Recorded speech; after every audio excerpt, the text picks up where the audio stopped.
ஆமா, அதான் எல்லாமே தெரியும். அதுதான் சொல்றேன்ல, எல்லாமே தெரிஞ்சு அது தெரிஞ்சா பண்ணணும்னு அவசியம் இல்ல.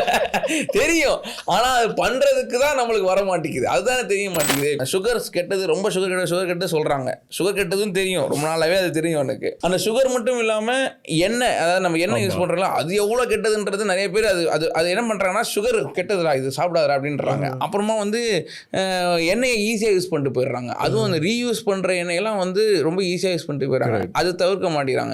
நான் என்ன பண்ணுவேன்னா வந்துட்டு சொல்லுவேன், இது பண்றது ஓகே, பட் இதையும் நீங்க பண்ணுங்க அப்படின்னு நான் உங்களுக்கு சொல்லுவேன்னா, அப்போ அவங்கள நீயே பண்ணல, நீயா இதுக்கு எனக்கு சொல்ற அப்படின்னாங்களா, சரி ஓகே இதை பத்தி பேசலாம் அப்படின்னு நான் போயிடுவேன். நான் you have tried the street food versus 5-star hotel, நீ ஒரு சீரிஸ் பண்ண, அதுல எதுல ஆயில் ஜாஸ்தின்னு நினைக்கிறேன்?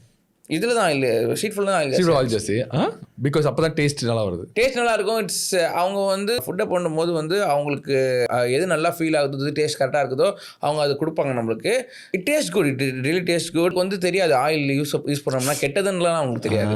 இன்னும் ஆயில்ன்றது நார்மலாக கிடைக்கிற விஷயம். ஸோ அவங்க அதை யூஸ் பண்ணி கொடுப்பாங்க. அது அவங்க பழைய ஆயில் யூஸ் பண்ணுறாங்கன்னு நான் சொல்ல, அவங்க நார்மலாக ஆயில் யூஸ் பண்ணி கொடுப்பாங்க. அதில் ஆயில் கொஞ்சம் நல்லா அதிகமாகவே இருக்கும். பட் இந்த ஸ்டார் ஹோட்டல் என்ன பண்ணுவாங்கன்னா, அவங்களுக்கு வந்து ஒரு மாதிரி இவர் ஃபுட்னா இந்த ஃபுட்டில் இவ்வளோ தான் ஆயில் இருக்கணும், இது இப்படி தான் இருக்கணும் அப்படின்னு சொல்லிட்டு, ஸோ கொஞ்சம் டேஸ்ட் கம்மியாக தான் இருக்கும். அதில் நம்ம இது ரெண்டு கம்பேர் பண்ணும்போது இது ஏன் டேஸ்ட் அதிகமாக இருக்குதுன்னா, அது சர்டன் விஷயங்கள் வந்து இதில் அஃபெக்ட் ஆகுது.